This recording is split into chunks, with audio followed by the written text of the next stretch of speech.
Hello दोस्तों, स्वागत है हमारे नए वीडियो में। आज की वीडियो में हम लोग एक रोमांटिक ड्रामा मूवी को एक्सप्लेन करने वाले हैं। इस मूवी के कहानी में हम लोग जमाल को देखेंगे, जो कि गलती से 13वीं सदी में पहुंच जाता है। क्योंकि जमाल फ्यूचर से आया था, इसलिए वो यहाँ आकर बहुत अजीब सी हरकतें करता है और वो काफी लड़कियों के साथ घपाघप भी करता है और वो वहाँ पहुंचकर सभी को अपना दीवाना बनाता है। राजकुमारी जमाल के प्यार में पड़ जाती है। एक दिन जब जमाल राजकुमारी के साथ इंटीमेट हो रहा था, तभी राजा और उसके सैनिक जमाल को राजकुमारी के साथ ऐसा करता हुआ रंगे हाथों पकड़ लेते हैं। इसके बाद जमाल के साथ क्या होता है ये हम लोग इस वीडियो में आगे देखेंगे। तो चलिए इस मूवी को शुरू करते हैं। इस मूवी के कहानी में हम लोग जमाल को देखेंगे। उसके साथ एक अजीबोगरीब घटना होती है। एक दिन जब जमाल सोकर उठता है, तब उसे यह पता चलता है कि वो 13वीं सदी में पहुंच चुका है। जमाल एक सीधा साधा आदमी था और वो एक थीम वर्ल्ड में काम करता था, लेकिन उसकी ये कंपनी घाटे में जा रही थी। तभी इन लोगों को ये पता चलता है कि इनके करीब में ही एक और थीम पार्क खुलने वाला है। ये बात सुनकर ऑनर को ऐसा लगता है कि इनका बिजनेस तो अब खत्म होने वाला है। जमाल इसी पार्क में काम करने वाला एक वर्कर है। यहाँ काम करते हुए उसे एक दिन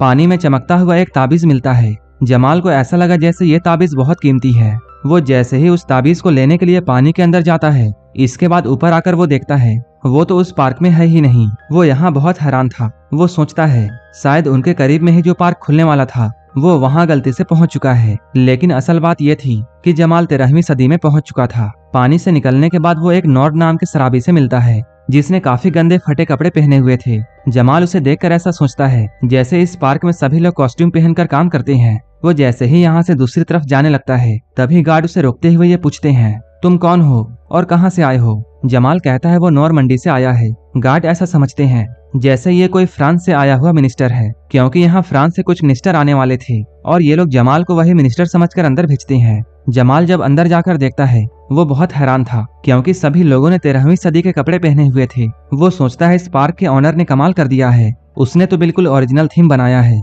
जमाल को जरा भी ये एहसास नहीं था कि वो 13वीं सदी में असली में पहुंच चुका है। तभी यहाँ पर उसे एक खूबसूरत लड़की दिखाई देती है। जमाल तुरंत उसके पास जाकर उससे बातें करने की कोशिश करता है। तभी यहाँ पर तुरंत वजीर आ जाता है। वजीर इस राज्य में बहुत ताकतवर इंसान था और एक बहुत ही पावरफुल आदमी होने की वजह से वो अपनी ताकत का गलत इस्तेमाल करता था। वजीर जिस लड़की को भी चाहे उसे जाकर आसानी से पकड़ लेता था। कोई भी उसके खिलाफ आवाज उठाने की हिम्मत नहीं करता था। जमाल जब ये सब देखता है तब वो बहुत गुस्सा होता है। जमाल उसके पास जाकर ये कहता है, तू अपनी ये हरकतें छोड़ दे, नहीं तो तुझे मार मार कर सुअर बना दूंगा। जमाल उस वजीर को यहाँ काम करने वाला एक वर्कर समझ रहा था। इतने में ही वजीर अपनी तलवार निकालकर जमाल को दिखाता है, लेकिन जमाल सोचता है ये तलवार नकली है। जमाल को उस वजीर के साथ इतना फ्रैंक बिहेवियर करता हुआ देखकर सभी लोग बहुत हैरान थे और ये सभी लोग जमाल के हिम्मत को दाद दे रहे थे। अब जमाल को यहाँ के राजा के पास लेकर जाया जाता है। यहाँ आने के बाद भी जमाल कार्टूनों की तरह हरकत कर रहा था। तभी हम लोग ये जानते हैं यहाँ के राजा ने अपनी बेटी की शादी एक नॉर्मंडी के शहजादे के साथ तय की है और ये लोग सोचते हैं जमाल भी उसी नॉर्मंडी से आया है। राजा जमाल से पूछता है शहजादा कब तक यहाँ पहुँच जाएंगे?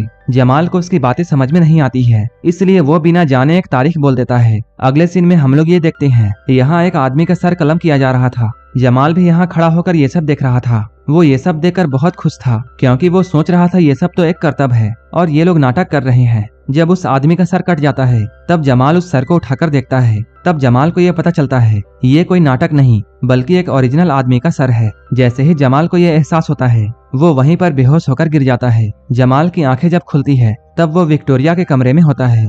विक्टोरिया उसका वही ताबीज देख रही थी जो कि जमाल को पानी में मिला था। हैरानी की बात यह थी ऐसा ही एक ताबीज विक्टोरिया के गले में भी था। विक्टोरिया ऐसा समझती है जमाल भी इन्हीं लोगों में से एक है। असल में ये सभी लोग एक रानी को मारने वाले थे और यहाँ के राजा ने उस रानी को धोखा देकर इस सारे राज्य को हथियाया था। अब ये लोग ऐसा चाह रहे थे कि ये लोग किसी तरह उस धोखेबाज राजा को गद्दी से हटाकर अपनी पुरानी वाली रानी को गद्दी में बिठाया जाए। विक्टोरिया यहाँ जमाल को अपना ताबीज दिखाती है जो कि बिल्कुल उसी के ताबीज की तरह था। वो जमाल को बताती है ये ताबीज वही लोग पहनते हैं जो कि इस जालिम राजा को हटाकर हमारी रानी को गद्दी में बिठाना चाहते हैं। जब जमाल उससे तारीख पूछता है तब जमाल को यकीन आ जाता है कि वो 13वीं सदी में आ चुका है। ये पता चलते ही जमाल इधर उधर भागने लगता है। वो जल्दी से जल्दी अपने वक्त में वापस जाना चाहता था, लेकिन उसे समझ में नहीं आ रहा था कि वो अपने वक्त में कैसे जाए। उसे तो अभी ये भी पता नहीं था कि वो 13वीं सदी में कैसे आया है। तभी यहाँ पर एक गार्ड आता है और वो जमाल को नीचे घुड़सवारी करने के लिए बुलाता है, लेकिन जमाल को घुड़सवारी नहीं आती थी। जब जमाल घोड़े पर बैठता है तब वो कभी इधर तो कभी उधर गिरता रहता है। ये सब देखकर यहाँ के लोग बहुत हंसते हैं। उसे देखकर राजा भी बहुत हंसता है। राजा जमाल से बहुत खुश था, इसलिए वो रात में होने वाली पार्टी में जमाल को इनवाइट करता है। यहाँ जमाल सभी को अपना नाच दिखाता है। इसके बाद सभी लोग जश्न मनाने लगते हैं, लेकिन तभी राजकुमारी जमाल को कोने में खींचकर उसे किस करना शुरू कर देती है। तभी यहाँ पर वजीर आता है। वो जमाल से कहता है, राजकुमारी के साथ ऐसा करने की तुम्हारी हिम्मत कैसे हुई? ये लोग अभी बातें कर ही रहे थे, तभी दो लोग खंजर लेकर राजा को मारने के लिए जाते हैं। तभी जमाल झूमर की एक चादर को पकड़कर नीचे गिरता है और वह झूला झूलता हुआ सीधा राजा के ऊपर ही आकर गिर जाता है। जमाल की वजह से ये दोनों कातिल पकड़े जाते हैं। हम लोग ये देखते हैं राजा वजीर को बहुत डांटता है, क्योंकि राजा की हिफाजत का जिम्मा उसी के हाथों है। राजा इस बात से इतना गुस्सा होता है, वजीर को उसके ओहदे से हटाकर जमाल को उसके जगह में जॉब दे देता है। अब इस किले के हिफाजत का जिम्मा जमाल को मिल चुका है। वो इस किले को बचाने के लिए काफी उल्टे सीधे काम करता है। वो यहाँ सारे सैनिकों से ये कहता है, तुम लोग मेरे चेहरे की तरह एक पुतला बनाओ और उसे किले के चारों दीवारों पर लगा दो। इसके बाद डरकर कोई भी दुश्मन यहाँ नहीं आएगा। अगले दिन जमाल राजा के साथ एक किसान के घर में जाता है। उस किसान पर यह इल्जाम था कि उसने राजा के बाग से एक सलजम चुराया है। किसान कहता है उसने अपने भूखे बच्चों का पेट भरने के लिए ऐसा किया था, लेकिन राजा उसे पनिशमेंट देते हुए उसका सर कलम करने के लिए कहता है। क्योंकि अब जमाल एक अच्छी पोस्ट पर था, इसलिए उस किसान को पनिशमेंट देने की जिम्मेदारी जमाल की होती है। राजा के जाने के बाद जमाल उस किसान को कुछ पैसे देता है और वो कहता है, तू यहाँ से भाग जा, नहीं तो एक सलजम की वजह से तेरा सर कलम कर दिया जाएगा। अब रात में जमाल विक्टोरिया से मिलता है। विक्टोरिया कहती है, राजा को गद्दी से हटाने में तुम हमारी मदद करो। जमाल ये कहते हुए विक्टोरिया को मना करता है। राजा एक सलजम की वजह से एक आदमी का सर काटना चाहता है। जब उसे ये मालूम चलेगा कि मैं उसके खिलाफ साजिश कर रहा हूँ, तब वो मेरा क्या हाल करेगा। विक्टोरिया उसे बहुत मनाने की कोशिश करती है। जब वो नहीं मानता है, तब विक्टोरिया यहाँ से नाराज होकर जाती है। रात में जब जमाल सो रहा था, तभी अंधेरे में एक औरत यहाँ आती है। वो सोचता है जैसे ये औरत विक्टोरिया है। वो औरत अंधेरे का फायदा उठाकर जमाल के साथ यहाँ बहुत कुछ करती है। जमाल भी उसे ऐसा करने से नहीं रोकता है। कुछ देर के बाद हम लोग ये जानते हैं, नॉर्मंडी से जो रियल मिनिस्टर यहाँ आने वाला था, वो अब यहाँ पहुँच चुका है। तब राजा ये जानता है जमाल ने उसके साथ झूठ बोला है, क्योंकि असल मिनिस्टर तो अभी अभी आया है। तब जमाल कौन है? इसके बाद ये लोग सीधा जमाल के रूम में जाते हैं। राजा यहाँ अपने साथ उस मेहमान को लेकर भी गया था। यहाँ आकर ये लोग देखते हैं जमाल अभी राजकुमारी के साथ सोया हुआ है। असल में रात में जो लड़की यहाँ आई थी, वो यही राजकुमारी थी। राजकुमारी को जमाल के साथ ऐसी हालत में देखकर आया हुआ मिनिस्टर बहुत गुस्सा होता है और वो शादी कैंसिल करके यहाँ से जाता है। राजा जमाल से बहुत गुस्सा था, इसलिए राजा ये हुक्म देता है, जिन दो आदमियों ने राजा को मारने की कोशिश की थी, जमाल को उन्हीं के साथ कैद कर दिया जाए। अब जमाल उन दोनों के साथ कैद हो चुका है। गार्ड्स के यहाँ से जाने के बाद वो दोनों कैदी जमाल को एक कहानी सुनाते हैं, जो कि एक ब्लैक नाइट की होती है। वो लोग कहते हैं ब्लैक नाइट को एक ऐसी ताकत मिली थी कि वो अपने मुंह से आग निकाल सकता था। अगले दिन जमाल को भी उसी जगह पर लाया जाता है, क्योंकि आज जमाल का सर कलम होने वाला है। यहाँ बहुत से लोग थे। जमाल यहाँ चीख चीख कर सभी से ये कहता है वो फ्यूचर से आया हुआ आदमी है और वो बहुत ही खतरनाक जादूगर है। अगर कोई भी उसे मारने की कोशिश करेगा, तब वो यहाँ मौजूद सभी को जलाकर राख कर देगा।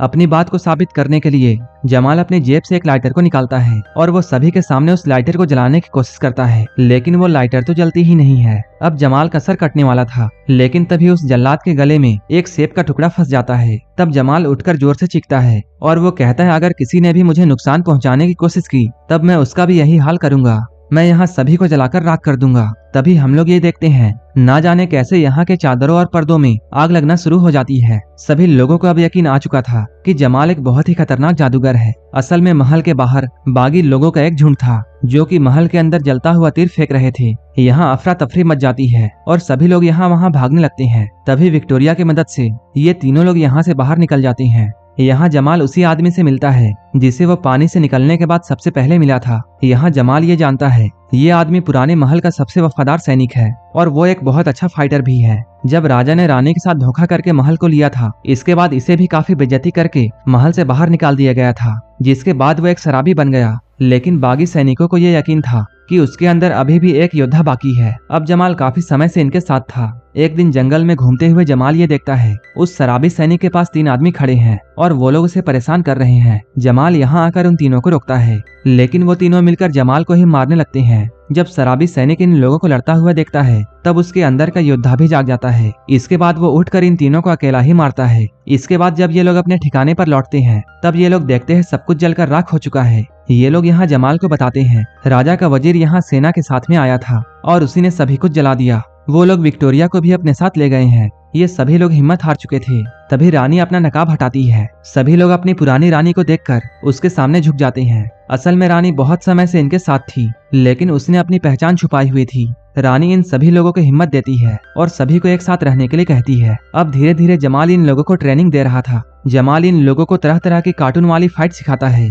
अब हमले का दिन आ जाता है। ये लोग किले को हथियाने के लिए हमला करते हैं, लेकिन ये लोग बहुत कम थे, इसलिए राजा की आर्मी आसानी से इन लोगों को घेर लेती है। ये लोग यहाँ बहुत कमजोर दिख रहे थे, लेकिन तभी यहाँ पर एक ब्लैक नाइट आता है। ये सभी लोग उसे देखकर डर जाते हैं। वो ब्लैक नाइट अपने मुंह से आग निकाल रहा था। सारे बागी ऐसा समझ रहे थे, अब तो हमारी जीत पक्की है। लेकिन तभी वह ब्लैक नाइट टकराकर अपने घोड़े से नीचे गिर जाता है। उसके मुंह से मास्क हटते ही लोग देखते हैं ये तो कोई और नहीं बल्कि जमाल है। लेकिन जमाल के सिखाए हुए कार्टून वाले पैतरे काम कर रहे थे और जमाल की आर्मी उस राजा की आर्मी को बहुत मारती है और उन्हें उठा उठाकर फेंकती है। वहीं इधर हम लोग राजा और वजीर को देखते हैं। राजा जब वजीर से बातें कर रहा था, तभी वजीर राजा को नीचे फेंक देता है, क्योंकि वो खुद इस राज्य का राजा बनना चाहता था। वो उस योद्धा को भी तीर मारकर घायल कर देता है। वो विक्टोरिया को भी मारने वाला था, लेकिन तभी जमाल विक्टोरिया की आवाज सुनकर जल्दी से वजीर के पास में जाता है। अब इन दोनों के बीच में फाइट शुरू हो जाती है। उस योद्धा ने जमाल को लड़ने के बहुत तरीके बताए थे, इसलिए जमाल वजीर पर भारी पड़ता है। जमाल यहाँ वजीर को मारकर बेहोश कर देता है। इसके बाद जब जमाल विक्टोरिया के हाथों को खोल रहा था, तभी वह वजीर उठता है। इससे पहले कि वो वजीर जमाल को नुकसान पहुंचा पाता, नीचे से वही योद्धा वजीर को एक तीर मारता है। यहाँ पर जमाल और उन बागियों की जीत हो चुकी है। जमाल अब इन लोगों का हीरो था। वो सोचता है यहाँ उसका काम पूरा हो चुका है। वो सभी को यहाँ अलविदा कह ही रहा था, तभी 21वीं सदी में उसकी आंखें खुलती हैं और एक नर्स उसके सामने थी। वो कहती है तुम एक गड्ढे में गिरकर बेहोश हो गए थे। लेकिन जमाल को इस बात पर यकीन था कि जो भी कुछ वो देखकर आया है वो कोई सपना नहीं बल्कि सच था। अब वो उस महल के बारे में काफी कुछ जानता है, इसलिए वो अपने बॉस के पास जाकर उस किले में पार्क बनाने के लिए कहता है। जमाल ने जैसे 13वीं सदी में सभी लोगों को देखा था, वो यहाँ बिल्कुल वैसा ही थीम बनाता है। हम लोग ये देखते हैं धीरे धीरे इनका पार्क बहुत फेमस हो जाता है। जमाल को काम करते हुए एक दिन निकोल नाम की एक लड़की यहाँ मिलती है, जो कि बिल्कुल विक्टोरिया की तरह दिख रही थी। निकोल जब जमाल से मिलती है, तब जमाल भी उसे काफी जाना पहचाना लगता है। ये लोग अभी एक दूसरे को जानते तो नहीं है, लेकिन इन दोनों को ऐसा लगता है जैसे ये लोग लंबे समय से एक दूसरे को जानते हैं। जमाल यहाँ निकोल को अपने साथ डेट पर चलने के लिए पूछता है। निकोल डेट पर जाने के लिए यहाँ कहती है। ये दोनों बहुत खुश होते हैं। इसी तरह की वीडियोस के लिए आप हमें टेलीग्राम और इंस्टाग्राम पर फॉलो कर सकते हैं, जिसका लिंक डिस्क्रिप्शन में दिया हुआ है। अगर आपको ये मूवी अच्छी लगी हो तब एक लाइक जरूर कर देना और ऐसे ही वीडियोस के लिए मेरे चैनल को जरूर सब्सक्राइब कर लेना। तो मिलते हैं हमारे नेक्स्ट वीडियो में।